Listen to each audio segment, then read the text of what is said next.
So the last part of this is to think of people who tried to help you with your area of difficult behavior change, whatever it may be, people who tried to help you that you experienced as unhelpful, okay? So for a lot of folks, this is, some of the things that they talk about here are, well, yeah, the person who was the finger wagger who said, don't you know that this is bad for you and you should change? Or you're fat and you need to lose weight. Or, boy, you're so out of shape for your age. What's the problem here? Or, you really shouldn't smoke. It leads to lung cancer. The finger wagger, the unsolicited advice, the shaming, judgmental kind of statements, the condescension when it comes to adjectives that describe people who aren't helpful, people who are condescending, people who are judgmental, people who are, quick to judge but not to understand. All those types of things come up here. And if we can think of people in our lives that were unhelpful in their attempts to help us, then again, it can give us some sensitization to how we need not to be as addictions counselors, especially when we're sitting down with somebody who's in some stage of ambivalence and not yet committed to making a change. We don't want to be that unhelpful helper. And conversely, with your area of difficult behavior, who was helpful to you, genuinely helpful in helping you to change? Was it the person that you could call at any hour and talk about whatever temptation or challenge you were having to stay on your change plan, whatever it might have been? Was it the person who listened and accepted and didn't judge and wasn't condemning? The person who may have been there and done that themselves, who shared useful perspective with you in the service of supporting your change. The person who was gentle and respectful, who probably maximized a lot of those relational factors that we talked about in our engagement module. That's typically what people come up with in response to this inquiry. And again, the takeaway here is we don't want to be like the unhelpful helper that we can channel in our own experience, in our own memory. We do want to be like the helpful helpers, right? That we can call up from our own experiential efforts to make change in areas of difficult behavior, because that's who and how we want to be with the people that we're working with. And that really gets at a lot of those engagement factors. That alliance is so important, but it's as perceived by the client.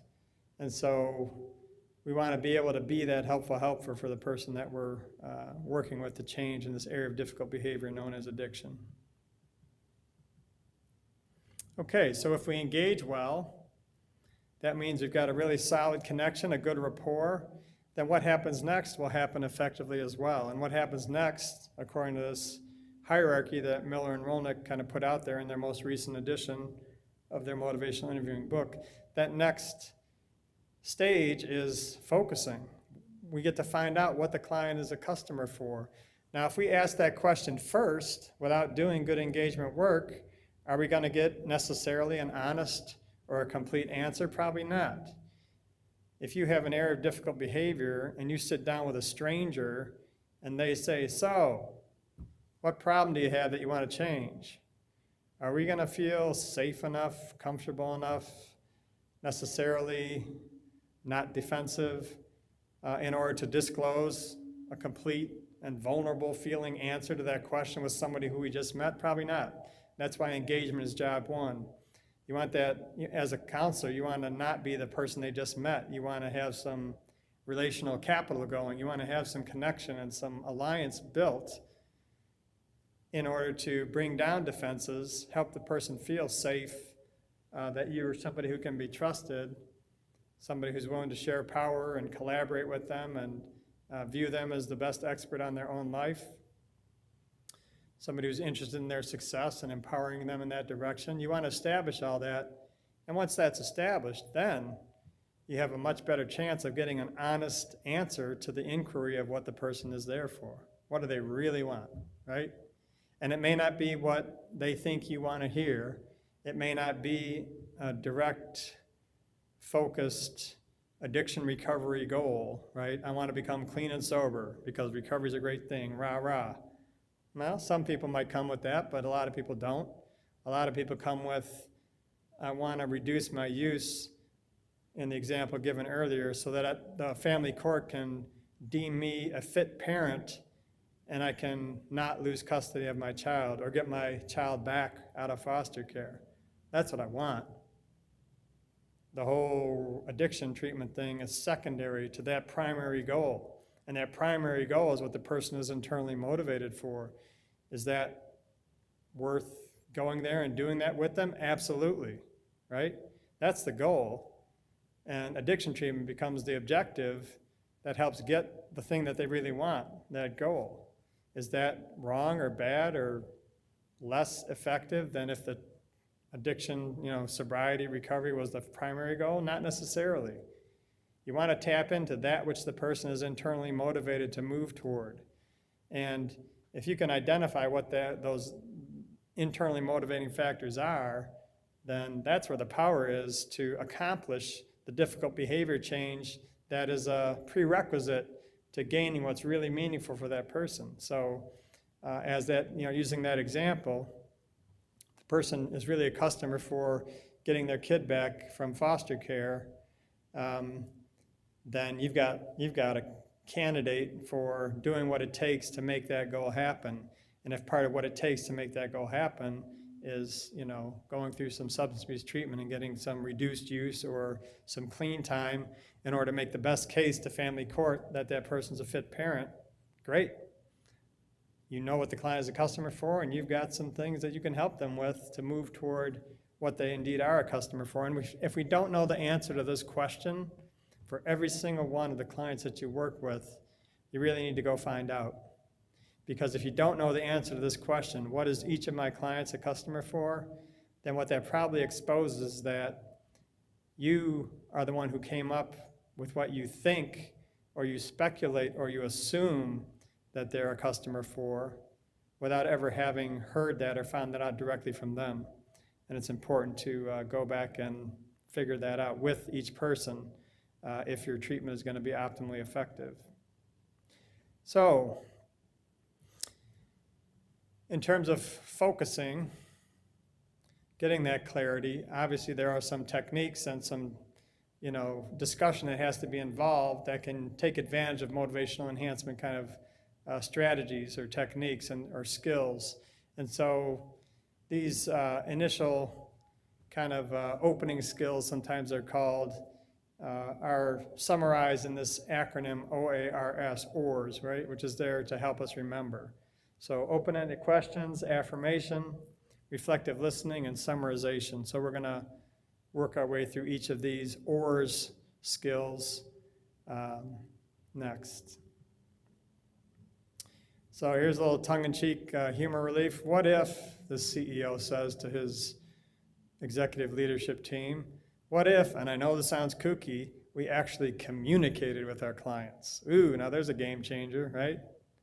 And obviously it's tongue-in-cheek, intended to be humorous, but again, it helps underscore the need for finding out from our clients what's important to them, what they're a customer for, what are their internally motivating factors and goals and values, without assuming or presuming upon those by ourselves.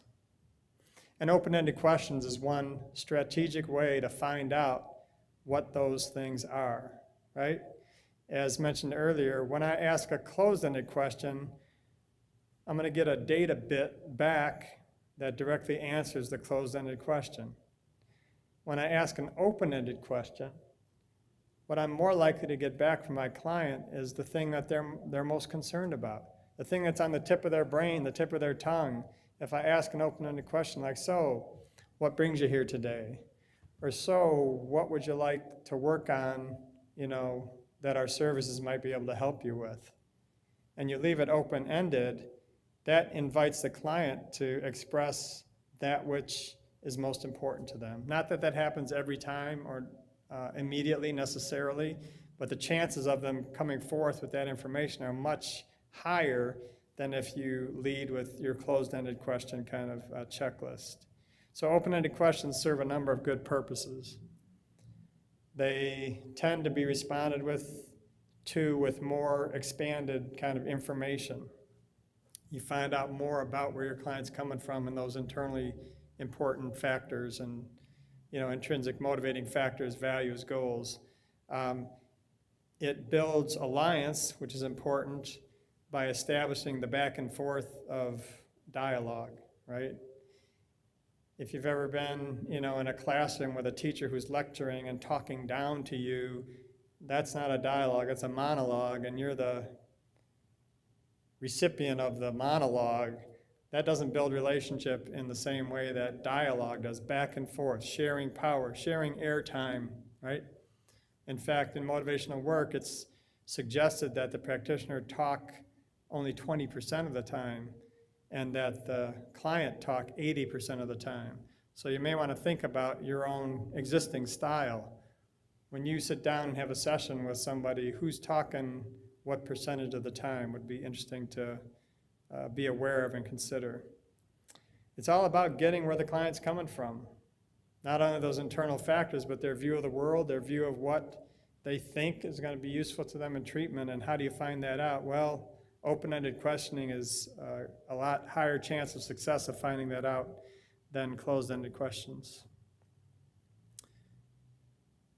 It shares power in a collaborative way. We've kind of touched on that. So open-ended questions. So even if we need to find out data, and it's not that closed-ended questions are always wrong or should be totally not used, it's rather the rule of thumb is to use 2 or 3 times as many open-ended questions as you do closed-ended questions. There's still going to be data bits that we need. Somebody's full name and address, well, that's a closed-ended question, and you need that data to populate their chart, fine. That serves a purpose. But when it comes to finding out about the client and their story and where they're at and where they're coming from and what has and hasn't worked and all those sorts of things, open-ended questions serve those purposes much more effectively than closed-ended questions. And if we're used to asking questions in a closed-ended manner, this slide is intended to give us options, right? Instead of saying, do you think you're interested in this treatment, which is a closed-ended question, right? As a yes or no answer. What do you think about these treatment options? Is a way of taking that same kind of intended inquiry and turning it into an open-ended question that's more likely to get more than a one-word answer back than if you asked it in a closed-ended way. So,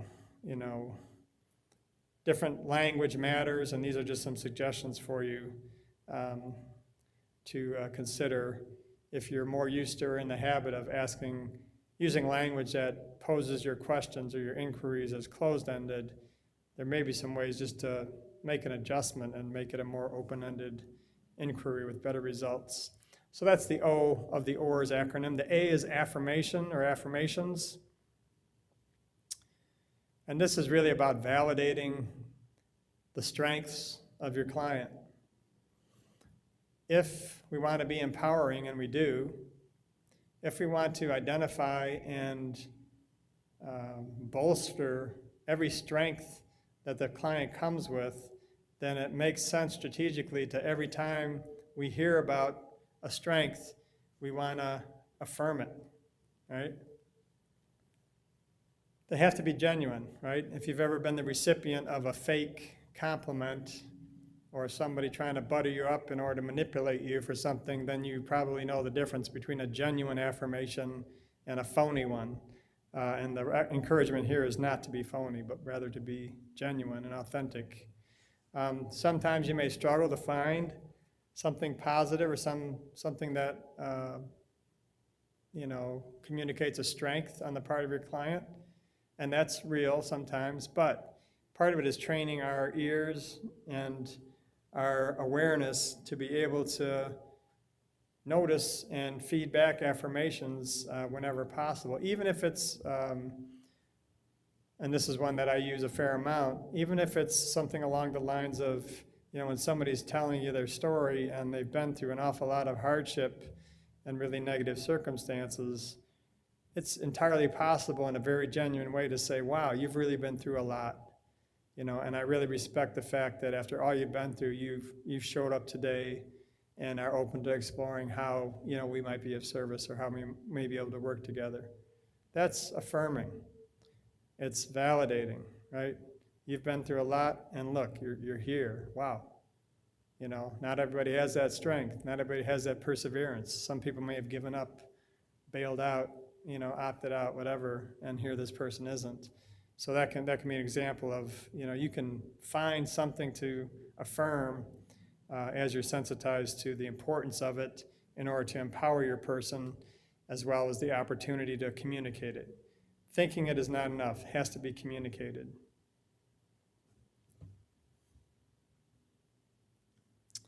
So, don't want to be fake, but anytime you're able to compliment somebody, affirm somebody, we actively want to do that.